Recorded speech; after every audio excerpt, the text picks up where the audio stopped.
Ce que je vais faire, c'est essayer de l'ancrer le plus possible dans notre réalité. Je suis chirurgien dentiste et ça fait 8 ans que j'étudie l'analyse systémique et j'avais envie de partager avec vous ces connaissances. Alors la première chose, c'est de savoir que la systémique naît de la cybernétique. C'est une science qui est née juste après la guerre. C'est une science transdisciplinaire et c'était simplement pour vous dire qu'ils étaient très peu nombreux. Mais grâce à la transdisciplinarité, ils ont créé des changements qui étaient fondamentaux pour notre société actuelle. Ils ont réussi à rétablir science et conscience. Là, j'ai qu'un quart d'heure, donc je ne vais pas pouvoir vous parler de tout ça. Simplement, la présentation sera à votre disposition et vous pourrez vous intéresser à tout ce que ces gens-là ont apporté dans notre quotidien. Alors, le sens de ma démarche, c'est que je me rends compte depuis quelque temps que nous vivons une situation complexe face à laquelle nous ne sommes pas préparés. En tant que chirurgien dentiste, on n'est pas préparé à ce qui est en train de se passer, c'est-à-dire la mutation de notre système de soins en marché de la santé. Qu'une majorité partage le même diagnostic sur les dysfonctionnements et dangers de cette évolution, mais ne sait comment y faire face. Et enfin, que peu à peu, le découragement et la résignation se répandent chez beaucoup d'entre nous, accompagnés d'un sentiment que toute action est vaine. Si bien qu'il ne nous reste plus qu'à s'inhiber et à essayer de s'adapter comme on peut. Que permet la systémique? On l'a vu assez rapidement, enfin, pas rapidement, pardon. On l'a vu assez bien avec Valérie. J'aimerais simplement vous donner une définition d'un système, puisqu'on en parle souvent, système politique, économique, médiatique, etc. Mais on ne sait jamais trop de quoi on parle. En fait, un système, c'est un ensemble d'éléments en interaction dynamique, organisés en fonction d'un but, l'ensemble comportant des propriétés dont sont dénuées ces parties prises séparément. Et on s'est rendu compte qu'on pouvait appliquer cette notion-là autant à la cellule qu'au corps humain, à la famille, l'entreprise, l'État, et on peut aller très loin comme ça. Et on va parler de nous. Alors, voici une modélisation simple de notre système. Vous avez les soignants, les patients, et j'ai essayé de simplifier en mettant simplement les UNOCAM, c'est-à-dire notamment les complémentaires santé privés, et puis la mutualité française, et l'assurance maladie. L'ensemble forme un tout, et ils sont organisés en fonction d'un but. L'organisation vous voyez ici, on voit l'effecteur. Donc en fait, l'effecteur, c'est celui qui crée le but, la fonction du système. Et vous avez les facteurs, sont eux qui apportent les ressources à l'effecteur pour pouvoir prodiguer des soins à moindre coût. Alors j'ai pris parti d'emblée, hein, c'est ce qu'on nous demande en tant que soignants maintenant, de plus en plus. Et vous voyez que les facteurs, les patients, on leur demande de participer en tant que facteur de plus en plus au coût des soins. Et les complémentaires santé ont pris clairement le pas sur l'assurance maladie.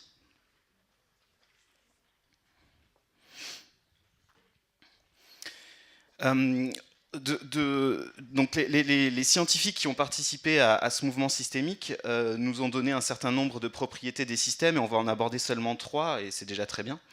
En fait, ce que j'aimerais vous apporter, c'est une méthodologie de pensée.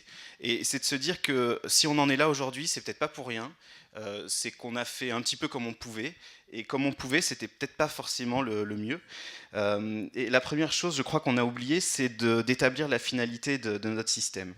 La remise en cause du système de soins est devenue monnaie courante au gré des dogmes politiques. Tantôt, quand c'est la droite au pouvoir, ce sont les patients qui sont traités de profiteurs, d'irresponsables, de surconsommateurs. Quand c'est la gauche, c'est plutôt les soignants qui sont traités de nantis, de surprescripteurs, d'irresponsables. Et quand c'est Macron, c'est les deux en même temps, c'est pratique. Mais s'il est une chose qui n'est jamais vraiment mise sur la table, c'est que serait la finalité fondamentale d'un système de santé? Or, dans tout système durable, les actions de chaque élément sont organisées pour permettre de conserver la finalité globale du système, répondant à l'adage « le tout est plus que la somme des parties ». Et donc imaginez simplement que si on en est là aujourd'hui, c'est qu'il y a des gens qui, par rapport à la finalité de notre nation, se sont sacrifiés. Et ils ont accepté ça parce qu'il y avait une finalité globale qui les dépassait, qui les transcendait.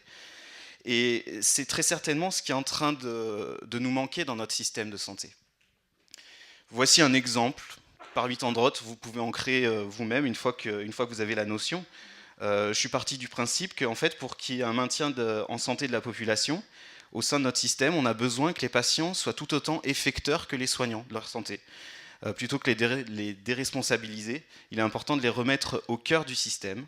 et que chaque élément soit équilibré et puisse rétroagir. On a vu tout à l'heure avec Valérie l'importance des rétroactions, et on verra tout à l'heure qu'on nous les a enlevées. L'absence de finalité consciente et fédératrice qui nous transcende produit mécaniquement de l'entropie, c'est-à-dire du désordre. Voilà l'exemple de l'entropie. Vous avez le banc de poissons qui est désorganisé à la merci d'un autre poisson plus gros. Et puis quand on s'organise, eh bien on arrive parfois à faire fuir le méchant poisson. Dans ce contexte compétitif, les UNOCAM, les complémentaires santé notamment, pour maintenir leur propre structure, ont été contraintes de se hisser tout en haut de l'échelle hiérarchique, participant activement à la mutation du système de soins français. Ainsi, on se retrouve un petit peu comme ça maintenant, c'est-à-dire que les complémentaires santé, les UNOCAM pour être précis, sont à moitié dans le système, mais à moitié en dehors, c'est-à-dire qu'elles arrivent aussi à interagir avec les systèmes qui sont au-dessus, si bien qu'elles ont permis de modéliser de plus en plus le système à leur image. La seconde propriété des systèmes, c'est l'état d'un système. Un système peut être soit fermé, soit ouvert. Or, un système du vivant n'est jamais fermé. Il est toujours ouvert sur son environnement, sinon il meurt par accroissement de l'entropie. C'est Sadi Carnot qui nous l'a dit, c'est pas le président, c'est son neveu, Sadi Carnot. Et si bien que ça crée quelque chose de très important, et ce qui est drôle, c'est qu'avec Nathalie, on n'est pas parti du tout de la même manière d'aborder les choses, et on arrive exactement à la même chose, c'est qu'en fait, tout est ouvert sur tout, et que tout est lié. Vous voyez un schéma avec, on retrouve notre système de santé au centre, mais ce système de santé ne peut fonctionner que parce qu'il est ouvert sur un système sanitaire et social qui lui permet d'avoir des infrastructures, qui lui permet d'avoir une alimentation de bonne qualité, enfin ça c'est dans l'idéal, et puis qui lui apporte la recherche et l'investissement pour pouvoir continuer à évoluer, puisque tout est sans arrêt en évolution. La vie c'est ça, tout avance tout le temps. Or, vous verrez que nous, quand je dis nous, les chirurgiens dentistes, on s'accroche à quelque chose qui n'existe plus, on essaye de se fermer, et malheureusement, plus on se ferme et plus on augmente l'entropie, et plus on est en train de creuser notre propre tombe. Le système sanitaire et social est ouvert sur une socioculture, vous pouvez appeler ça une nation, mais un groupe de nations, etc., avec ses devises, avec son éducation, avec ses citoyens, avec sa justice, avec sa culture, etc., etc.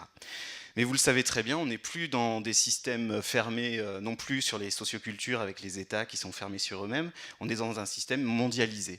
Or, je vais revenir à la finalité, puisque c'est pour moi l'élément fondamental. Quelle est la finalité? Qu'est-ce qui a fait que le système mondialisé a réussi à fédérer autour de lui? Eh bien, c'est la production et la vente de marchandises, essentiellement. Évidemment, il faut que je fasse vite, donc on fait simple. Pour pouvoir produire et vendre des marchandises, il a dû extirper de son écosystème, puisqu'il n'est pas non plus isolé, lui, de son écosystème, une grande quantité d'énergie et de matière.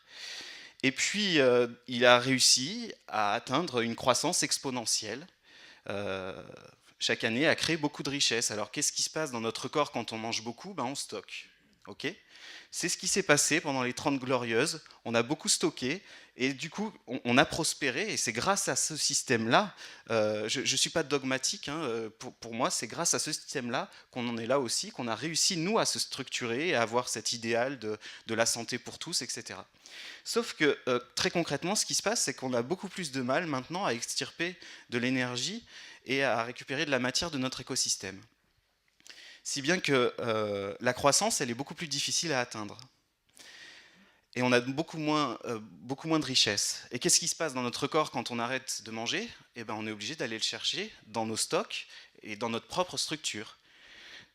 Eh bien, c'est exactement ce qui se passe dans le système mondialisé actuel. On va chercher petit à petit, dans les sociocultures, les stocks qu'on avait faits pendant les 30 Glorieuses, et on demande aux États maintenant d'avoir comme finalité propre la production et la vente de marchandises. On demande au système sanitaire et social, lui aussi, de participer à l'économie, à la croissance exponentielle.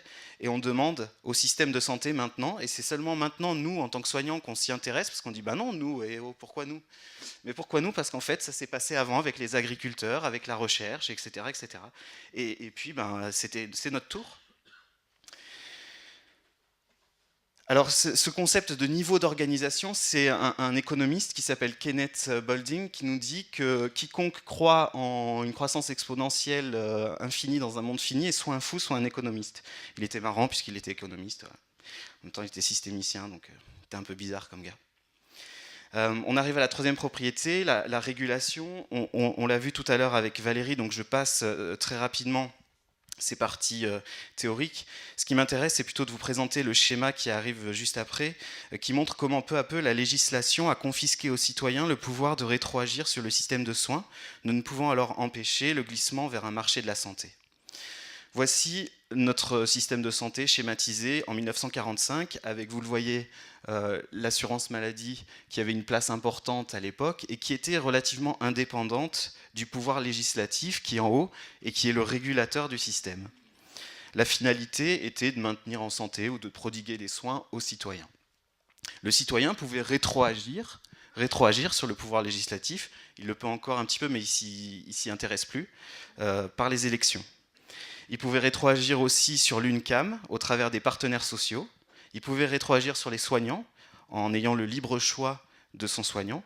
Et il pouvait rétroagir sur les complémentaires santé en ayant le choix de ne pas en prendre et en pouvant protéger son secret médical. Puis, peu à peu, comme on l'a vu tout à l'heure, comme l'objectif c'était non plus d'avoir cette finalité-là, eh bien on a créé des lois qui ont permis d'inféoder l'assurance maladie au pouvoir législatif, c'est l'ordonnance Juppé en 96. L'assurance maladie est directement, son budget est directement lié à Bercy. Puis on a enlevé la possibilité aux citoyens de pouvoir rétroagir sur l'assurance maladie. Les partenaires sociaux sont placés hors système grâce à, enfin, ou plutôt à cause de la loi Douste-Blazy de 2004. Puis le libre choix a été supprimé avec la loi Leroux. S'ils veulent choisir leur praticien, il faut qu'ils payent plus cher. Et enfin, le libre choix de la complémentaire santé après la loi Annie a été aboli, puisque c'est leur employeur désormais qui va choisir à leur place quelle complémentaire, ils sont obligés d'en prendre une. Et enfin, la loi santé est en train de mettre un bon coup de canif sur le secret médical. Alors les conséquences sont évidentes. Les complémentaires santé prennent clairement le dessus sur le système. Les soignants et patients ne sont plus effecteurs. Seul le praticien est au centre, mais en tant que prestataire de service. On ne sera plus des soignants, il faudra qu'on produise du soin. Et on y est déjà presque. Et le patient n'est qu'un consommateur de soins. Et on s'en rend compte avec, en ce moment, 60 millions de consommateurs, que choisir, qui réduisent complètement notre dimension médicale à un simple prestataire de service et le patient à un simple consommateur. Le citoyen est donc réduit à sa dimension de producteur-consommateur et on lui demande essentiellement d'être un levier de croissance. Producteur parce que quand il est malade, il produit moins bien, mais en même temps, quand il est malade, il consomme des médicaments. Donc on a quand même essayé de trouver un élément positif à ça. L'information, je ne pourrais pas en parler, j'essaye de tenir le temps. Alors, c'est pas très glorieux quand on parle de tout ça, mais en fait, ce que j'aimerais vous dire, c'est qu'il y a encore beaucoup d'espoir parce que je suis persuadé qu'on n'a pas agi avec la meilleure méthodologie. La systémique m'a apporté quelque chose qui me permet de dire qu'on peut faire largement mieux. D'abord, je crois qu'on a arrêté d'inspirer confiance aux patients, aux élus et aux financeurs et qu'on va pouvoir réinspirer confiance si on arrive d'abord à reconnaître notre responsabilité dans la situation actuelle et puis à être persuadé qu'en tant que soignants, c'est nous qui sommes légitimes pour impulser une finalité fédératrice au système de soins. On est beaucoup plus pertinent pour parler de la santé ou que je ne sais quel ministre qui débarque et qui décide, ou quel président qui décide que c'est le reste à charge zéro. Je crois que c'est vraiment important, on a abandonné ce rôle-là et c'est pour ça qu'à mon avis, on a une responsabilité dans ce qui se passe, mais on peut tout à fait inverser et comme c'est très naturel comme mode de pensée et que ça fédère autour de nous, à partir du moment où on est persuadé qu'on va dans le sens global et non pas notre propre finalité à nous, d'essayer de conserver nos prérequis d'antan, on peut fédérer. Ensuite, on va avoir besoin d'être acteur du changement. C'est vrai qu'on a l'habitude soit de ne rien faire, soit de faire des actions ponctuelles, un peu coup de poing, et puis on est déçu. Mais en systémique, le changement, on dit que le plus petit changement possible. C'est-à-dire qu'on essaye d'aller petit à petit, et les actions coup de poing, en général, ça repart sur les mêmes choses. La Révolution française, ça a donné Napoléon. Bon, il a créé de très belles choses, mais en termes comment dire, de philosophie, on prenait la liberté, puis en fait, on a eu peut-être l'un des plus grands despotes de notre ère. Ensuite, on va avoir besoin de s'organiser et coopérer. Tout à l'heure, Valérie nous disait que l'approche cartésienne on était très empreint de l'approche cartésienne, et si bien qu'en fait, on a récupéré une idée de Darwin, et on l'a gardée comme ça, on l'a complètement amputée de la base de son travail. C'est qu'il avait remarqué très vite en étudiant les abeilles que lorsqu'un groupe d'individus coopérait, la sélection naturelle ne s'appliquait non plus à l'individu, mais à l'ensemble. Or, nous, on a l'habitude d'être enfermés dans notre cabinet, on travaille un peu seul, des fois avec des associés, mais même avec des associés, on travaille seul. Or, on a perdu ce sens-là du fait que c'est en se regroupant qu'on pouvait créer quelque chose de fort. Et bien souvent, ce qu'on entend sur Facebook, etc., c'est « oui, mais il faut qu'on soit tous à faire ça, et c'est comme ça que ça va changer ». Ben non, ça ne marche pas comme ça. En fait, le changement au sein des systèmes, c'est Rogers qui nous dit ça dès 1995, et ça c'est utilisé par toutes les multinationales pour essayer de rentrer dans les marchés, etc. C'est qu'en fait, à partir du moment où on atteint ces 16% ici, on crée une vague de changement au sein du système. Tout ça pour vous dire de garder espoir. Si on est seulement 16% à pouvoir porter quelque chose en lequel on croit, et si on s'organise bien avec une bonne méthodologie, on peut créer une vague de changement qu'on n'imagine même pas.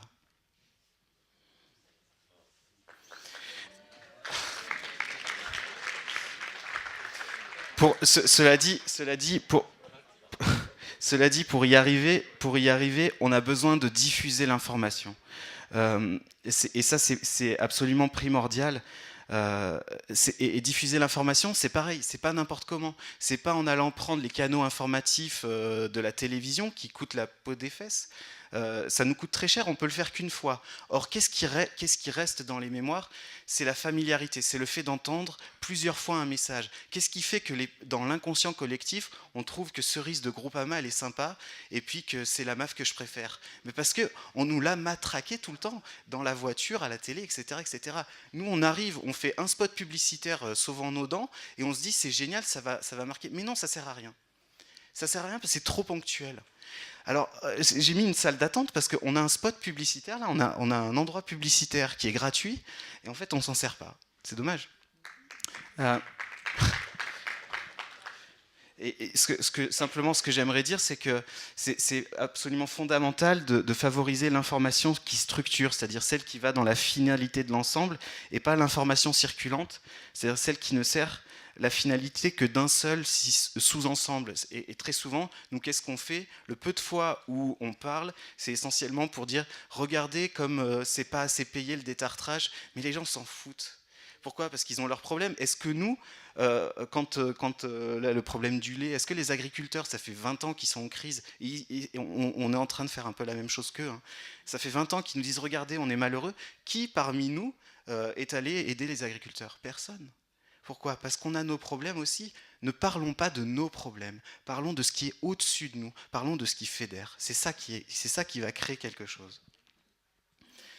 Et parlons-en sur un maximum de niveau d'organisation. Il y a quelque chose qui m'a marqué, c'est que quand on va voir des personnes, des élus, tout ça, ils n'ont pas l'habitude de nous voir. Par contre, si vous allez dans, je sais pas, dans des colloques industriels, etc., dans les CCI, il y a les complémentaires santé. Ils sont là, ils sont familiers du système. On les connaît.